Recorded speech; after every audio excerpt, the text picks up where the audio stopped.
Praise the lord friends, I hope you all fine. प्रभु आप सभी को बहुत बहुत आशीषित करें और आज का दिन आपका बहुत ही खूबसूरत हो और हम प्रभु के साथ जो है हमेशा बने रहें। उसकी आशीष हमेशा हमारे साथ बनी रहती है। अपने हृदय को हम प्रभु की तरफ फेरें और प्रभु हमें बहुत बहुत आशीष देते हैं। तो आज के सैबथ स्कूल में मैं आपका जो है स्वागत करती हूँ। प्रभु आप सभी को बहुत बहुत आशीषित करें। और आज का सैबथ स्कूल जो है बहुत ही खूबसूरत है और ये 20 मार्च का है, जो कि आज जो 20 मार्च है। और इसका जो शीर्षक है वो है परमेश्वर सर्वोच्च राजा। परमेश्वर ही सर्वोच्च राजा है। इस पृथ्वी पर हम देखते हैं कि बहुत सारे राजा हैं जो राज्य करते थे और अभी भी हैं, और डिफरेंट टाइप्स की जो है शासन पद्धतियां हैं, लेकिन फिर भी जो है वहाँ पे एक सुप्रीम होता है, तो वो एक राजा के रूप में कार्य करता है वहाँ के। लेकिन इस समस्त पृथ्वी का जो राजा है वो यहोवा परमेश्वर है, जिसने इस धरती के ऊपर सभी चीज़ों को रचा है। तो हम जो है उसको जाने, परमेश्वर को जाने, प्रभु यीशु मसीह को जाने। यीशु मसीह ने कहा कि अनंत जीवन यही है कि तुझ एकमात्र सच्चे परमेश्वर को और जिसको तूने भेजा है यीशु मसीह को जाने, और यही अनंत जीवन है। मनुष्य का जन्म ही इसलिए होता है कि वो सच्चे परमेश्वर को जाने, उसकी स्तुति आराधना करे और उसके साथ अपने जीवन को जिए। और परमेश्वर हमसे सिर्फ यही मांगता है कि हम न्याय से काम करें, कृपा से प्रीति रखें और परमेश्वर के साथ अपनी पूरी ज़िंदगी भर हम नम्रता से चलें। तो आगे बढ़ते हैं। धन्यवाद करती हूँ मैं प्रभु यीशु मसीह का कि उन्होंने मुझे जो है ये मौका दिया कि मैं सैबथ स्कूल स्टडी को मैंने ये शुरू किया है। और सैबथ स्कूल स्टडी बहुत ही खूबसूरत स्टडी है। इसमें हम जान पाते हैं, बाइबल स्टडी कर पाते हैं और एक बारीकी से हम जो है परमेश्वर के वचन का हम अध्ययन करते हैं। तो प्रभु बहुत महान है और उसका जो कार्य है वो हमारे बीच में हमेशा होता रहता है। तो प्रभु का धन्यवाद करें और हम शुरू करते हैं। इसमें लिखा है, आज का जो शीर्षक है वो है समस्त लोगों में परमेश्वर की महिमा का प्रचार करना। हम देखते हैं इस संसार में जो है 210 कंट्रीज़ हैं और हम जानते हैं कि परमेश्वर की जो चुनी हुई प्रजा है उसको इज़राइल को कहा जाता है। इज़राइल जो है परमेश्वर की चुनी हुई प्रजा है और अब्राहम के द्वारा जो है परमेश्वर ने समस्त मानव जाति को आशीष दी है कि वो परमेश्वर को जान पाएगी। हम देखते हैं कि सभी लोग जो है परमेश्वर को नहीं जानते हैं। वो दुनियावी रीति रिवाजों को मानकर ही जो है सोचते हैं कि वो परमेश्वर के प्रति अपनी सेवा को पूरा कर रहे हैं। और परमेश्वर जो है उन्होंने उसको जीवन दिया है, उन लोगों को, सभी लोगों को जीवन दिया है जो धरती पे जो जीवित हैं। तो परमेश्वर चाहते हैं कि लोग उन्हें जाने तो वो और भी आशीष प्राप्त करें। मनुष्य जाति के लिए ज़रूरी है कि मनुष्य जो है परमेश्वर को जाने और आज्ञाकारिता में उसकी बना रहे और वो आशीष पाए, एक आशीष जो कि अनंत जीवन की आशीष है। तो परमेश्वर हम सभी को आशीष दें। और हमने परमेश्वर को खोजा है, ढूंढा है और हमने पाया है। वचन ये भी बताता है कि जिसका हृदय जो है परमेश्वर का खोजी होगा और वो मुझे पालेगा। तो परमेश्वर महान अति करुणामय परमेश्वर है। तो हम उसको सच्चे हृदय के साथ जब खोजते हैं तो हमें मिल जाता है। तो यहाँ पे हम समस्त प्रजा के सामने, समस्त लोगों के सामने हम परमेश्वर का जो है प्रचार करते हैं, क्योंकि वो महान है, अद्भुत कार्य करने वाला परमेश्वर है, सामर्थी परमेश्वर है। और जब आप जानते हैं तो परमेश्वर आपकी भी ज़िंदगी को आशीषों से भर देता है। तो प्रभु बहुत महान है। हम शुरू करते हैं और हम उसकी जब आराधना करते हैं तो आज का जो शीर्षक है वो यही है कि समस्त लोगों में परमेश्वर की महिमा का प्रचार करो। आराधना में जो है जब हम उसकी आराधना करते हैं तो आराधना का क्या मतलब होता है, आराधना में क्या शामिल है, इसमें यही आज हम सीखेंगे कि जो आराधना हम परमेश्वर की करते हैं उसमें क्या शामिल है। उसकी हम स्तुति करते हैं, उसके लिए भेंट लेके आते हैं और उसके लिए जो है हम अपने जीवन में आज्ञाकारिताओं में बने रहते हैं। ये सब जो है उसकी आराधना का जो है एक हिस्सा है। और हम जो है परमेश्वर के न्यायी परमेश्वर है, जो उसका गुण है, हमें जो है बाकी लोगों को भी बताना चाहिए, प्रचार करना चाहिए। और परमेश्वर के भय में जो है बने रहने की जो है बाइबल जो है वो शिक्षा देता है कि परमेश्वर के भय में हमें बने रहना चाहिए, जिससे कि हम परमेश्वर की आशीषों को प्राप्त कर सकें। तो हम पढ़ते हैं आराधना में क्या क्या शामिल है, और भजन 96 हम पढ़ेंगे। आराधना में प्रभु के लिए भजन भजन करना, जैसे इसमें लिखा है, यहोवा के लिए एक नया गीत गाओ, हे सारी पृथ्वी के लोगों, यहोवा के लिए गीत गाओ, यहोवा के लिए गाओ, उसके नाम को धन्य कहो, दिन प्रतिदिन उसके किए हुए उद्धार का शुभ समाचार सुनाते रहो।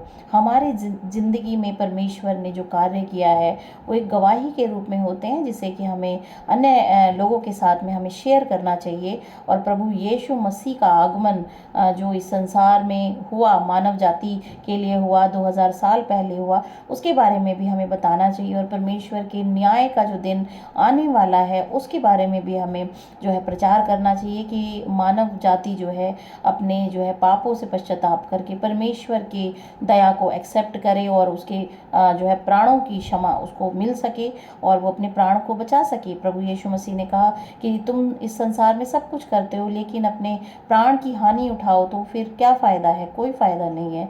तुमने पूरी ज़िंदगी को जिया और अपने अंत में अपने प्राणों को ही खो दिया। तो हमारे प्राण तभी बच सकते हैं जब हम परमेश्वर को जानते हैं, क्योंकि परमेश्वर की उपस्थिति ही जीवन है।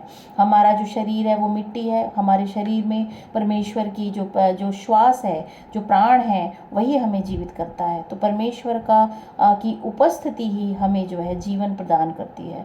तो हमें परमेश्वर को जानना चाहिए, जिससे कि हम अनंत जीवन जो है प्राप्त कर सके परमेश्वर से। और परमेश्वर के प्रति हमेशा हम जो है नम्रता जो रखें अपने हृदय में। हम अपने अंदर मैं ना लाएं कि मैंने ये किया, मैंने वो किया। परमेश्वर ही जो है सब कुछ है, आदि भी है, अंत भी है, वही सब कुछ है। तो हम सारी महिमा और आदर हम परमेश्वर को दें और परमेश्वर के आगे हम जो है नित्य प्रतिदिन जो है नम्रता के साथ हम चलें। आराधना में आगे हम पढ़ते हैं, आराधना में यह घोषणा करना भी शामिल है कि परमेश्वर अद्भुत और शक्तिमान है।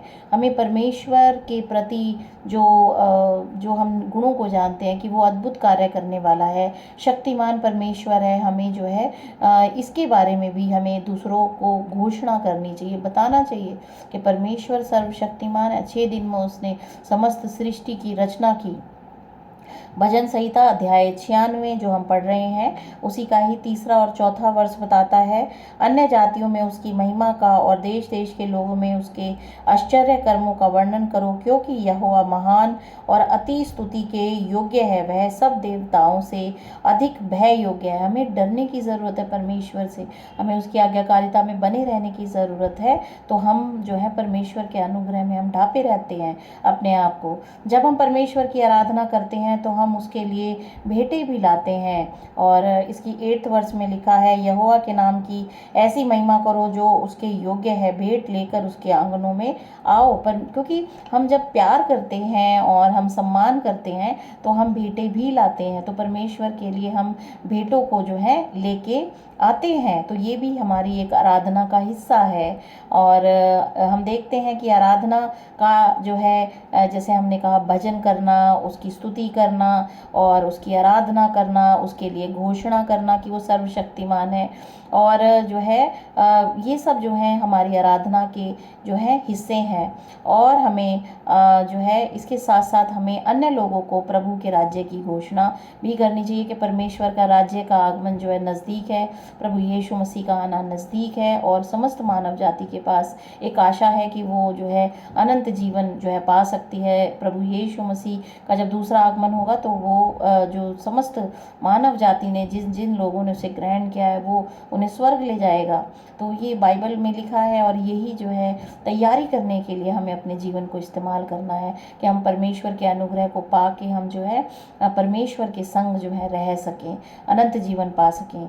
96 की 2 और 3 और 10 में जो है हम पढ़ते हैं, यहोवा के लिए गाओ, उसके नाम को धन्य कहो, दिन प्रतिदिन उसके किए हुए उद्धार का शुभ समाचार सुनाते रहो, अन्य जातियों में उसकी महिमा का और देश देश के लोगों में उसके आश्चर्य कर्मों का वर्णन करो, जाति जाति में कहो यहोवा राजा हुआ है और जगत ऐसा अस्थिर है कि वह टलने का नहीं। हम देखते हैं कि कितने ही लाखों सालों से इस धरती के ऊपर जो है सब कुछ चल रहा है, जैसा वो चलता है वैसा ही चल रहा है, वो अटल है, वो स्थिर है।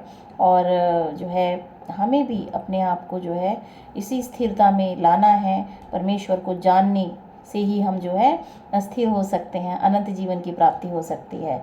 तो वह देश देश के लोगों का न्याय खराई से करेगा, और न्याय करने का दिन भी जो है बाइबल बताती है कि आएगा, और हर एक जन को अपने किए हुए कर्मों का हिसाब परमेश्वर के आगे देना होगा। इसीलिए हम जब परमेश्वर के भय में चलते हैं तो हम पाप नहीं करते, बल्कि हम थरथराते हैं और कांपते हैं, और इस तरह से अपने जीवन को जब जीते हैं तो हम जो है परमेश्वर के प्रति जो है एक आज्ञाकारी वफादार हम साबित होते हैं, और परमेश्वर का अनुग्रह हम सब पे हमेशा बना रहता है। इस तरह से मनुष्य जाति को जीने की ज़रूरत है। आगे पढ़ते हैं, इसमें लिखा है भजन, स्तुति करना, भेंट लाना और यीशु के बारे में सुसमाचार की घोषणा करना एक दूसरे से अलग नहीं है। जब हम सुसमाचार साझा करते हैं तो हम उसी समय परमेश्वर की स्तुति और आराधना करते हैं। हमारी आराधना के कारण अन्य लोगों के साथ खुशखबरी साझा करने के समान कारण है। सभी हम चाहे उसका भजन करें, उसके जो है परमेश्वर के सुसमाचार का प्रचार करें या भजन करें या भेंट लाएं, सब एक ही बराबर हैं परमेश्वर की निगाह में। तो हम देखते हैं 96 की 4th वर्स बताती है, क्योंकि यहोवा महान और अति स्तुति के योग्य है, वह सब देवताओं से अधिक भय योग्य है। इसीलिए प्रभु अद्भुत हैं, प्रभु अद्भुत हैं, अद्भुत हैं, मिरेकल करने वाले परमेश्वर हैं। परमेश्वर ने आज तक धरती को स्थिर किया हुआ है, अपनी वो धुरी पे घूम रही है, एक भी सेकंड के लिए रुकी नहीं है। तो ये उसकी सामर्थ है जो कि उसको बांधे रखती है। अन्य लोगों के देवता मूर्तियां हैं, परंतु हमारे प्रभु ने आकाश और पृथ्वी को बनाया। भजन संहिता 96 की 5th वर्स बताती है, क्योंकि देश देश के सब देवता तो मूर्ति ही हैं, परंतु यहोवा ही ने स्वर्ग को बनाया है, स्वर्ग को बनाया है, धरती के ऊपर सारी रचना की है। परमेश्वर ही राजा है, परमेश्वर ही राजा है। हम देखते हैं परमेश्वर समस्त ब्रह्मांड का राजा है, सारी पृथ्वी उसके वश में है। और यहाँ पे 10 वर्ष बताती है, जाति जाति में कहो यहोवा राजा हुआ है, और जगत ऐसा स्थिर है कि वह टलने का नहीं, वह देश देश के लोगों का न्याय खराई से करेगा। प्रभु शीघ्र आ रहा है, वह पृथ्वी पर सबका न्याय करेगा। यीशु मसीह का आगमन जो है नज़दीक है। और भजन संहिता 96 की 13 वर्स बताती है, यह यहोवा के सामने हो, क्योंकि वह आने वाला है, वह पृथ्वी का न्याय करने को आने वाला है। वह धर्म से जगत का और सच्चाई से देश देश के लोगों का न्याय करेगा। तो परमेश्वर के प्रति हर एक मनुष्य को जो है जिम्मेदार होने की ज़रूरत है, बड़ी जिम्मेदारी के साथ उसको इस जीवन को जीने की ज़रूरत है, क्योंकि बहुत ही जो है मूल्यवान जीवन है। इसीलिए हम इसे पाप में ना बिताएं, बल्कि परमेश्वर के प्रति आज्ञाकारिता में हम इसे बिताएं, तो परमेश्वर की आशीष हमें हमेशा हमारे साथ बनी रहती है। ये परमेश्वर का वचन है, अगर हम इसे जान पाएंगे तो ही हम अपने जीवन को बदल पाएंगे। और अगर हमारे जीवन में कोई पाप है तो उससे निकल के हम पवित्रता की तरफ बढ़ते हैं। तो ये परमेश्वर का अद्भुत वचन है जो हमारे जीवन को बदलता है। इसको जानने की हमें ज़रूरत है। आगे पढ़ते हैं, हम इन कारणों से लोगों के साथ खुशखबरी साझा करते हैं ताकि वे परमेश्वर की आराधना करने में हमारे साथ शामिल हो सकें। भजन 96 की 11 to 13 बताती है कि हमें दूसरे लोगों के साथ जो प्रभु को नहीं जानते हैं, परमेश्वर को नहीं जानते हैं, उनके साथ ये खुशखबरी को साझा करना है कि यीशु मसीह के द्वारा जो है हम बचाए जा गए हैं। उसके लहू से जो कि क्रूस पे उसने बहाया, उसके पवित्र लहू से हमारे पापों की क्षमा परमेश्वर ने दी है हर मानव जाति को। और जो मनुष्य विश्वास करेगा प्रभु यीशु मसीह पे और अपने पापों से मन को फिराएगा और पश्चाताप करके जो है सच्चे रास्ते पे चलेगा, तो उसके पाप जो है परमेश्वर ने क्षमा कर दिए हैं। और ये 2000 साल पहले हो चुका है, सिर्फ हमें विश्वास करने की ज़रूरत है। तो इस खुशखबरी को हमें दूसरों के साथ भी शेयर करना चाहिए। 11वीं वर्ष बताती है, आकाश आनंद करे और पृथ्वी मग्न हो, समुद्र और उसमें की सब वस्तुएं गरज उठें, मैदान और जो कुछ उसमें है वह प्रफुल्लित हो। उसी समय वन के सारे वृक्ष जय जयकार करें। यह यहोवा के सामने हो, क्योंकि वह आने वाला है, वह पृथ्वी का न्याय करने को आने वाला है। वह धर्म से जगत का और सच्चाई से देश देश के लोगों का न्याय करेगा। इस तरह से हम परमेश्वर के वचन के द्वारा परमेश्वर को जान सकते हैं। आराधना यह जानने से शुरू होती है कि प्रभु ही वह है जिसने हमें बनाया। यहोवा राजा, हाँ, यहोवा हमारा राजा और न्यायी भी है। और जब हम परमेश्वर की आराधना करते हैं तो हम अतीत में उसके कार्यों को भी याद करते हैं। जब हम अब हमारे लिए परमेश्वर के काम का जश्न मनाते हैं, जब हम भविष्य में उसके कार्य के बारे में सोचते हैं, तो हम आशा से भर जाते हैं जब यीशु मसीह का आना होगा। और जो बाइबल बताती है कि वो जो है अपने लोगों को अपने साथ जो है जिन्होंने उस पर विश्वास किया उन्हें वो स्वर्ग लेके जाएंगे। तो ये वादा परमेश्वर का है, तो हम आशा से भर जाते हैं। वह पृथ्वी का न्याय करेगा और जीवन को नया बनाएगा, हमारे जीवन को नया बनाएगा। इस जीवन में भी बनाती है पवित्र आत्मा हमें नया, और हमारा जीवन जो है परमेश्वर के साथ सुरक्षित है, तो हम आशावान बन जाते हैं। न्यायाधीश के रूप में परमेश्वर का कार्य क्या है? न्यायाधीश के रूप में परमेश्वर का कार्य जो है, क्योंकि उसी ने ही सब कुछ सृजा है, तो वही जो है न्यायी है। परमेश्वर उस पृथ्वी पर शांति लाएगा जो अब क्लेश और पीड़ा से भरी हुई है। परमेश्वर उस जीवन में सब कुछ ठीक कर देगा जो अभी उचित नहीं है। यही कारण है कि न्यायाधीश के रूप में परमेश्वर के कार्य के लिए पूरी पृथ्वी खुशी से भर गई है। हम देखते हैं पाप ने इस संसार पे राज किया, और परमेश्वर का वादा है कि वो इस पृथ्वी को शांति से भरेगा और पाप का नाश करेगा, मृत्यु का नाश करेगा जो मनुष्य के ऊपर राज करती है। यीशु मसीह ने सलीब पे जान देकर हमारे लिए हमारे पापों की सज़ा ले ली और वो जी उठा। उसी तरह से हम भी जी उठेंगे अनंत जीवन के लिए। ये परमेश्वर का वादा है, इस पे हमें विश्वास करने की ज़रूरत है, प्रभु को खोजने की ज़रूरत है। उसकी पवित्र आत्मा ही हमारा मार्गदर्शन करती है, इस सत्य से हमें जो है विश्वास से भरती है। वो परमेश्वर उस पृथ्वी पर शांति लाएगा। इस पृथ्वी पर जो अब अशांत है, हर एक व्यक्ति परेशान है, चिंताग्रस्त है, क्योंकि शैतान ने उसे भरमा दिया है। लेकिन परमेश्वर ही शांति लाने वाले परमेश्वर हैं। तो हम परमेश्वर को जब पा लेते हैं तो वो शांति हमारे हृदय में भेजते हैं, हम शांति पाते हैं, और वो अनंत शांति के जो हैं रखवाले परमेश्वर हैं, क्योंकि वो अनंत शांति हैं, अपने में वो अनंत शांति है। पूरा ब्रह्मांड उनकी आज्ञाकारिता में कार्य कर रहा है। तो हम मनुष्य जो कि मिट्टी के पुतले हैं, हमें भी परमेश्वर की आज्ञाकारिता में कार्य करने की ज़रूरत है। हम अपनी मनमर्जी ना चलें, बल्कि परमेश्वर की आज्ञाकारिता में चलें, उससे डरें, उसके भय में चलें, और हम जो है वही कार्य करें जो परमेश्वर चाहते हैं। आगे हम पढ़ते हैं, यही कारण है कि न्यायाधीश के रूप में परमेश्वर के कार्य के लिए पूरी पृथ्वी खुशी से भर गई है। भजन संहिता 96 की 10 से 13 में हमने यही पढ़ा। और हम पढ़ते हैं 98 चैप्टर भजन संहिता, उसकी 4 से लेके 9 वर्सेस में क्या लिखा है। परमेश्वर की सच्चाई के लिए स्तुति गान इसका शीर्षक है। इसमें लिखा है, हे सारी पृथ्वी के लोगों, यहोवा का जय जयकार करो, उत्साह पूर्वक जय जयकार करो और भजन गाओ। वीणा बजाकर यहोवा का भजन गाओ, वीणा बजाकर भजन का स्वर सुनाओ। तुरहिया नरसिंगे फूंक फूंक कर यहोवा का जय जयकार करो।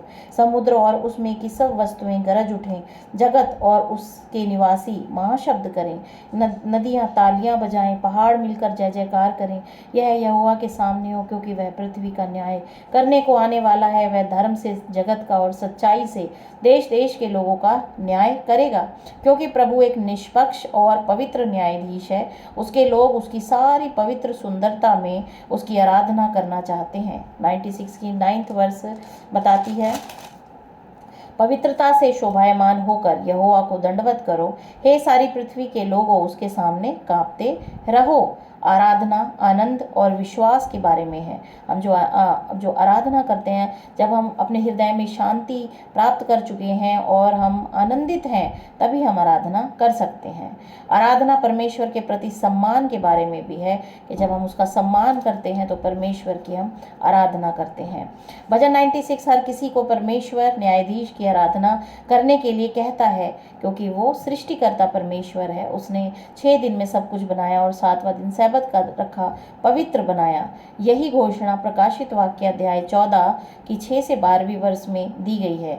इसमें 3 स्वर्गदूतों के संदेश हैं। कई मायनों में भजन 96 अंतिम समय के संदेश की घोषणा करता है। उस परमेश्वर की आराधना करें जिसने आपको बनाया। हमें उस परमेश्वर की आराधना करनी है जिसने हमको बनाया है, ना कि उनकी जिसे हमने बनाया है। हम हमारी बनाई हुई चीज़ें आराधना के लायक नहीं है, क्योंकि हम तो मनुष्य हैं। लेकिन जो परमेश्वर ने जिसको बनाया है, जिसने हम सबको बनाया, हम उसकी आराधना करें। और वह हमारा उद्धारकर्ता और न्यायाधीश है। उसी के द्वारा मनुष्य जाति का उद्धार हो सकता है, छुटकारा हो सकता है, और वो न्यायाधीश है। समस्त मानव जाति का वो न्यायाधीश ठहरा है। और मैं ये प्रकाशित वाक्य अध्याय 14 की कुछ वर्सेस पढ़ना चाहूँगी। इसमें जो है 3 स्वर्गदूतों का मैसेज दिया है, और जब हम इसमें देखते हैं तो हमें परमेश्वर के भय में बने रहने की ज़रूरत है। इसमें लिखा है, उसने बड़े शब्द से कहा, परमेश्वर से डरो और उसकी महिमा करो, क्योंकि उसके न्याय करने का समय आ पहुँचा है। और उसका भजन करो, जिसने स्वर्ग और पृथ्वी और समुद्र और जल के सोते बनाए। तो परमेश्वर आप सभी को बहुत बहुत आशीष दें, और प्रभु की आराधना में आप हमेशा जो लगे रहें, उसका सम्मान करें। और परमेश्वर बहुत महान है, बहुत। वो आपकी ज़िंदगी को खुशियों से, आनंद से, और जो भी आपको चाहिए वो आपको दे सकते हैं, बशर्ते कि हम उसके भय में चलें। प्रभु आपको आशीष दें।